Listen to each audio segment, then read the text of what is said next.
আমাদের খাদিজা এডিটিং এর সকল প্রকার পার্ট গল্প দেখতে আমাদের চ্যানেলটি সাবস্ক্রাইব করে পাশে থাকা বেল আইকনটিতে ক্লিক করে অল নোটিফিকেশন অন করে দিন। পূর্ব বিবাহিত এক পুরুষের সাথে নিজের বিয়ে ঠিক হয়েছে শোনা মাত্রই ফুঁসে উঠল পৌষ। আর যার সাথে বিয়ের কথা বলা হচ্ছে সেই পুরুষকে ভালোভাবেই জেনে সে। এলাকায় কে না জানে তার কথা। সারা এলাকা দাপিয়ে বেড়ানো এক চরিত্রহীন পুরুষ। স্ত্রী ছেড়ে যাওয়ার পর কাজের মেয়ের সাথেও এর সম্পর্ক আছে, এমন কত শত কথা শুনেছে পৌষ। জীবনে খুব সম্ভবত 3 কি 4 বার তাকে দেখেছে পৌষ, কিন্তু চেহারাটা এখনো মানসপটে ঝাপসা। যেও পুরো সুরতটা ঠাউর করতে অক্ষম হলো পৌষ। দাঁতে দাঁত পিষে শুধু তিরিক্ষি মেজাজের সহিত জানালো, গলায় দড়ি দিব, তবু ওই চরিত্রহীন বেটাকে বিয়ে করব না। যতটা না চওড়া ছিল পৌষের গলা, তার থেকে 3 গুণ তেজে এক পুরুষের গলা শোনা গেল। কেটে টুকরো টুকরো করে নদীতে ভাসিয়ে দিব, তা ওই লাফাঙ্গারের সাথে তোর বিয়ে দিব না আমি। বিয়ে তো তৌসিফকেই করতে হবে। তুচ্ছ হাসলো পৌষ। চাচার এসব বাংলা কথা আজ নতুন না, পুরাতন সিনেমার ডায়লগ ভেবে রুমে ঢুকে ধপাস করে সকলের মুখের ওপর দরজা লাগিয়ে দিল পৌষ। অসহ্য হয়ে উঠেছে সে। গলায় থাকা ওড়নাটা হাতে পেঁচিয়ে যেই না ছুঁড়ে মারবে, অমনি জানালার সামনে দাঁড়িয়ে থাকা ছোট্ট পিহা চিৎকার করে উঠল। পৌষ নিজেও ভয় পেয়ে গেল, তবে কিছু বুঝে ওঠার আগেই দরজায় করাঘাত শুরু। পিহা কেঁদে কেটে অস্থির, বারবার বলে যাচ্ছে, আপিপু ফাঁসি দিচ্ছে, আপিপু বিয়ে করবে না তাই ফাঁসি দিচ্ছে। হতবাক নির্বাক পৌষ। সে কখন ফাঁসি দিল, কেন দিল? আজব। দরজায় একে একে আঘাত দিতে দিতে সকলে ডাকাডাকি শুরু করলো। চাচি যে কেঁদে ফেলেছে তাও টের পায় পৌষ। দরজা খুলতে যাবে এমন সময় চমৎকার এক দুষ্টু বুদ্ধি খেলে গেল মাথায়। পারলে এই মুহূর্তে নিজের পিঠ চাপড়ে নিজেকে শাবাশি দিতেও ভুলত না পৌষ। খাটে উঠে ওড়না ঢিল মারল ফ্যানে। গলায় পেঁচানোর চেষ্টা করতে করতে দরজা ততক্ষণে খুলে গিয়েছে। অবশ্য পৌষ তো শুধু হালকা করে ছিটকিনিটাই লাগিয়েছিল। হুড়মুড় করে সবাই ঢোকা মাত্রই চাচাতো বড় ভাই হেমন্ত ওকে টেনে খাট থেকে নামিয়ে গলা বরাবর দিল টানা 2 থাপ্পড়। যেই বড় ভাই আজীবন ভালোবেসে এলো, তার হাতে 2 রামচর খেয়ে হাউমাউ করে ফ্লোরে বসে কেঁদে উঠল পৌষ। চাচি তাড়াতাড়ি বুকে আগলে নিল ওকে, মাথায় গালে মুখে হাত বুলিয়ে কত কিছু বলল। পৌষ বুঝি থামে? তার গাল জ্বলে খাড়খাড় হয়ে যাচ্ছে, সেই থেকে বেশি জ্বলনি তার বুকে। হেমন্ত ধমকের গলায় বলল, কান্না থামা, না হয় মারবো আরো দুটো। বেয়াদব কত বড়! এই তোর কলিজা কত বড় হলো? ফাঁসি দিস তুই? থাপড়ে থাপড়ে তোর মাথা মুন্ড ঘুরিয়ে দিব, ফাজিল একটা। হাউমাউ করা কান্না করা এবার হুহুতে পরিণত হলো। চাচির বুকে পড়ে পড়ে আহাজারি করলো পৌষ। হেমন্তের থাপ্পড় খেয়ে যতটা না আঘাত পেল, তার থেকেও বেশি পেল এই ধমকে।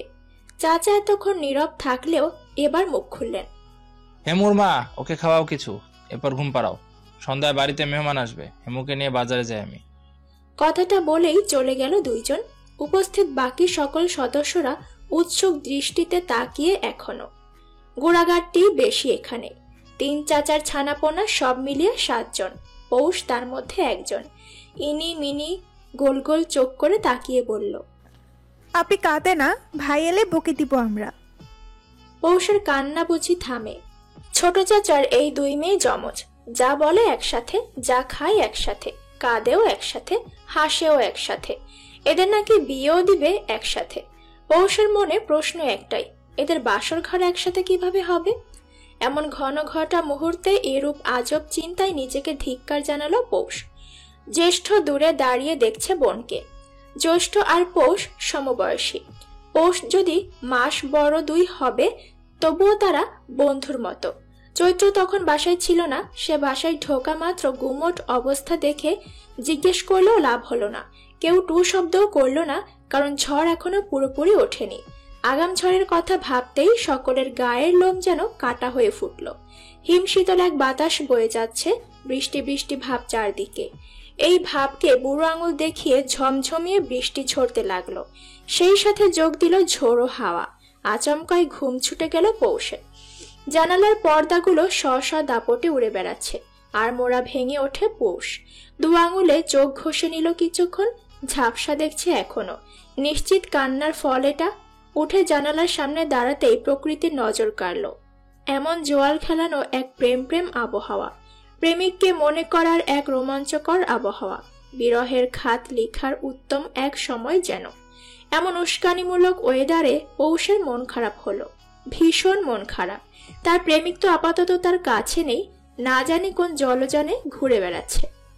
2 ফোঁটা পানি চোখে যেই না জমতে শুরু করবে, অমনি দরজায় ঠক ঠক শব্দ হলো। কে জিজ্ঞেস করতেই হেমন্ত ঢুকলো। ওকে দেখা মাত্রই পৌষের মুখটা থমথমে হয়ে গেল। হেমন্ত অল্প হাসলো, এগিয়ে এসে পৌষের হাতে 2টো চকলেট দিয়ে মাথায় হাত বুলিয়ে নরম স্বরে বলল, গালে ব্যথা আছে? হ্যাঁ। আমি একটু সরি না পৌষ, তোর পাওয়া ছিল এটা। মেরে ফেলো আমায়, এটাই বাদ আছে। কথা বলল না হেমন্ত, চলে গেল সেখান হতে। তার এখানে বলার মতো কিছু নেই। হেমন্তের নির্বিকার ভাব দেখে মন খারাপ আরো বাড়ল পৌষের। সন্ধ্যা নাগাদ বাড়ির পরিস্থিতি একদমই বদলে গেল। কান্নার শব্দ যেন সবার কানে বাড়ি খাচ্ছে। পৌষ গলা ফাটিয়ে কাঁদছে, পরনের লাল শাড়িটা খুলে যাবে ভাব। বড় চাচা কিছুতেই মানছেন না, এখনই নাকি পৌষের বিয়ে দিবে। ছোট চাচা বরাবরই বড় ভাইকে মান্য করেন, তাই তো মুখে কুলুপ এঁটে বসে আছেন মাথা নিচু করে। পৌষের দোষ একটাই, পৌষ কেন ফাঁসি দিতে গেল। চাচাকে ভয় দেখাতে গিয়ে ফাঁসির নাটক করা পৌষের গলায় যে সত্যিই ফাঁসির দড়ি ঝুলবে তা ঘুণাক্ষরেও টের পায়নি পৌষ। হাজারি করেও যখন লাভ হলো না, তখন চাচার এক কথায় থমকে গেল পৌষ। এত বছর আমি পেলে পুষে বড় করেছি, খামোখা তো না। প্রতিদান চাইছো? যদি বলি হ্যাঁ। পৌষ উঠে দাঁড়ালো, শাড়ির আঁচলটা শক্ত করে ধরে শক্ত গলায় বলল, আমি বলিনি আমার দায়িত্ব নিতে, তবুও যেহেতু প্রতিদান চাইছেন তাই বলছি। আপনার সবটুকু পাওনা শোধ করে দিব আজ চাচা। ওই চরিত্রহীন পুরুষকেই বিয়ে করব, ওই জাহান্নামেই যাব আমি। প্রলয় হকের মেয়ে, পৌষ রাত হক, পৌষের ওয়াদা এটা। কথাগুলো বলেই সাথে সাথে চলে গেল পৌষ। তার পিছু পিছু 5 জন কাজিনও ছুটল। সন্ধ্যা নাগাদ তৌসিফ তালুকদার হাজির। কাজী আর হুজুর সহ খুব কম মানুষই উপস্থিত এখানে। পৌষকে আনা হলে সে মূর্তির মতো এসে হাজির হলো। তাকে যখন বসানো হলো তখন পৌষের গা ঝমঝমিয়ে উঠল। তীব্র এক পুরুষের গন্ধ নাকে ঠেকল। তার পাশেই বসা সুঠাম দেহের এক লম্বা চওড়া সুদর্শন পুরুষ, অথচ পৌষ তাকালো না। তাকে যখন কাজী জিজ্ঞেস করলো, দেনমোহর কত চান আম্মা?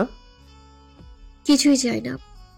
সকলে চমকালেও গুরুগম্ভীর কণ্ঠে তৌসিফ তালুকদার বলে উঠল, আমার মেন রোডের 8তলা বাড়ি, গোল্ডেন ব্যবসার অর্ধেক সহ নগদ 30 লক্ষ টাকা উসুল করে দিন। তৌসিফের এহেন কথায় সকলের মুখ হা হয়ে গেল। রহস্য হাসল পৌষ। পাশ থেকে একজন তৌসিফকে বলল, এই মেয়ে থাকবে কিনা এর কি গ্যারান্টি? 5 লাখ কাবিন করে রাখো ব্যাস। যার নামে এখন আমি গোটা আমিটাকে লিখে দেবো, সেখানে পরিমাণ কেন হিসেব করা হচ্ছে? সকলের মুখ পুনরায় হা হয়ে গেল। হুজুরের দোয়ার পর 6টা কবুল শোনা গেল। খাওয়া দাওয়ার ব্যবসা করা হলেও পৌষ শক্ত গলায় বলল, এ বাড়ির সাথে আমার হিসেব চুকে গিয়েছে। এখানকার পানিও নিজের জন্য হারাম করলাম আমি। পাশ থেকে পৌষ খেয়াল করলো শক্ত এক হাত তার হাতটা মুঠোয় পুড়ছে। হঠাৎই যেন ঘিন ঘিন করে উঠল পৌষের গা। আরেক হাত দিয়ে জোর করে ছাড়িয়ে নিল নিজের হাত। এতে বুঝি পাশের জন চটল, তাই তো এবার সোজা কোমরের দিকে চেপে ধরল।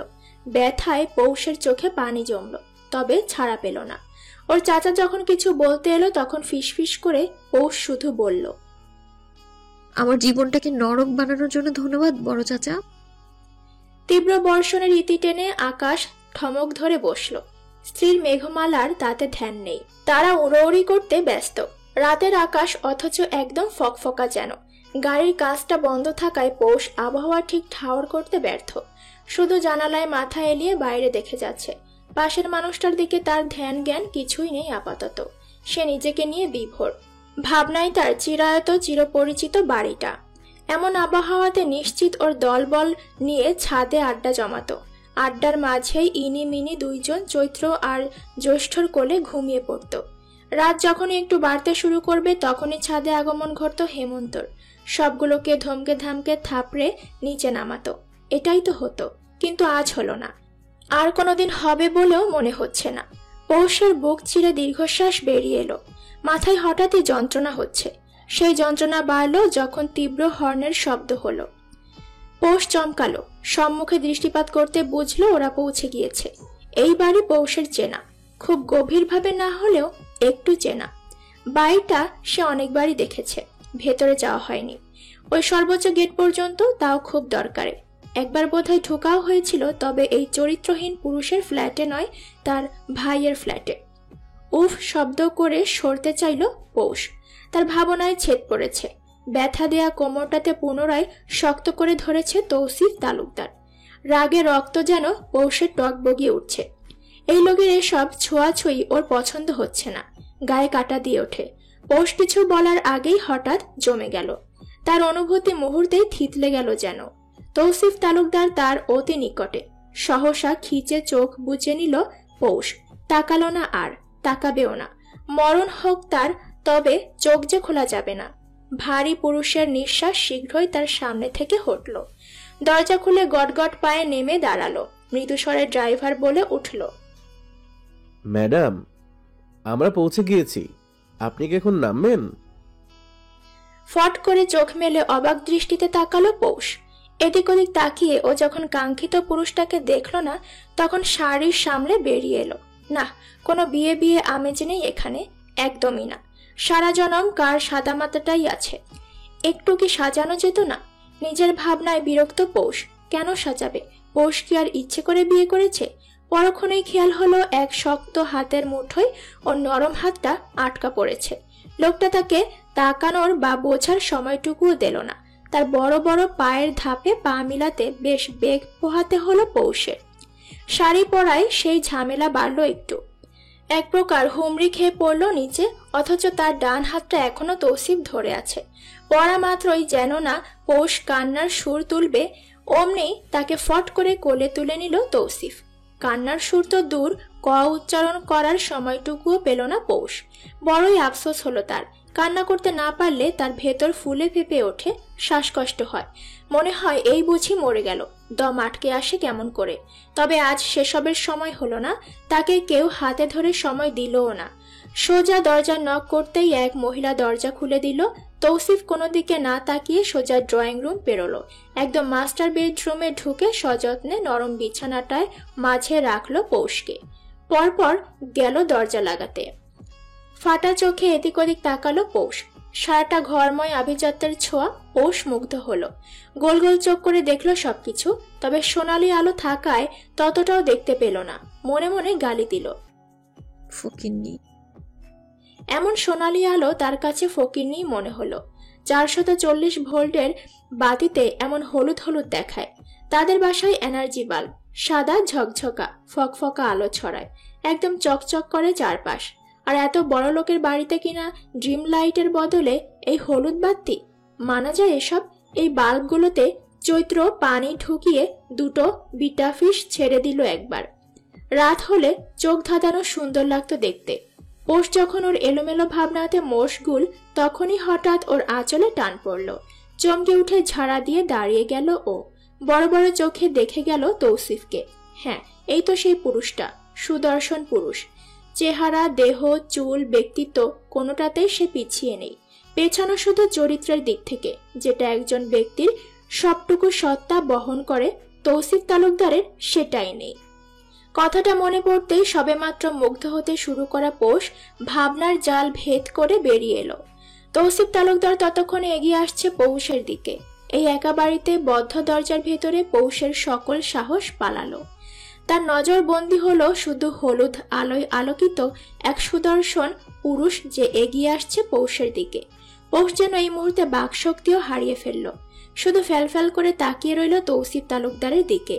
তবে কি আজই তার জীবনে বড় বড় দুটো ধাক্কা একসাথে এলো? হেমু। বাবা ডাকে হেমন্ত তাকালো। ছাদে একা দাঁড়িয়ে সিগারেটে টান বসিয়েছিল মাত্র। দুটো টান দেওয়া হয়েছে সবে। এমনটা নয় সে লুকিয়ে লুকিয়ে খায়, সবাই জানে, কিন্তু ততটাও অভদ্রতা হেমন্ত দেখায় না যে বাপ চাচাদের সামনে সিগারেট টানবে। তাই তো জ্বলন্ত সিগারেটটা নিচে ফেলে পা দিয়ে পিষে ফেললো। জ্বলন্ত আগুন নিমেষে বুঝে গেল, শুধু বুঝলো না হেমন্তের বুকের আগুনটা। ওর বাবা ওর পাশে এসে দাঁড়াতেই হেমন্ত মাথা নিচু করে বলল, কিছু বলবে? আমার কি কিছু বলার আদৌ বাকি আছে? সেটা তো আমি জানি না বাবা, নিজের যা ইচ্ছে হলো করলে তুমি, এখন বলছো বলার বাকি আছে নাকি নেই? শুধু আমার একের ইচ্ছাতে এটা হয়নি হেমু, তুমি জানো সেটা। পৌষ আমার দায়িত্ব। তাচ্ছিল্য হাসলো হেমন্ত, বলল, দায়িত্ব বারবার পালন করেছো বাবা, গুড নাইট। বলে এক মুহূর্ত অপেক্ষা করলো না হেমন্ত, গট গট পায়ে নিচে নেমে এলো। এই মুহূর্তে তার সহ্য হচ্ছে না তার বাবাকে। নিচে সোজা পৌষের রুমে ঢুকলো হেমন্ত। ঢোকা মাত্রই চমকালো, 5 বাদর বসা এখানে। এদের মধ্যে দুটো ঘুমে কাদা, পিহাও ঢুলছে। জ্যৈষ্ঠ আর চৈত্র সজাগ পুরোপুরি। এদের সন্ধ্যা থেকে দেখা যাচ্ছিল না। মাতম জমাচ্ছে তারা তাদের ভালোবাসার একমাত্র বোনের জন্য। পৌষ এ বাড়ির কি তা প্রতিটা ইট জানে, প্রতিটা জান জানে, অথচ চঞ্চলা পৌষটা এখন নাই। থাকলে এখন দৌড়ে হেমন্তের কাছে এসে আবদার জমাতো। রাত হলে তার হাবিজাবি খেতে মন চায়, তার নাকি ভয়ঙ্কর ক্রেভিং হয়। না জানি পৌষটা খেলো কিনা, ওখানে কি কেউ জানে? দিনভর না খাওয়া পৌষ রাত হলেও ক্ষুধায় কেঁদেও ফেলে। তার যে ঝুড়ি ঝুড়ি আবদার, কে পূরণ করবে সেগুলো? তৌসিফ তালুকদার কি তার খবর রাখবে, নাকি পৌষটাকে শুধু স্ত্রীর দায়িত্বই পালন করতে হবে?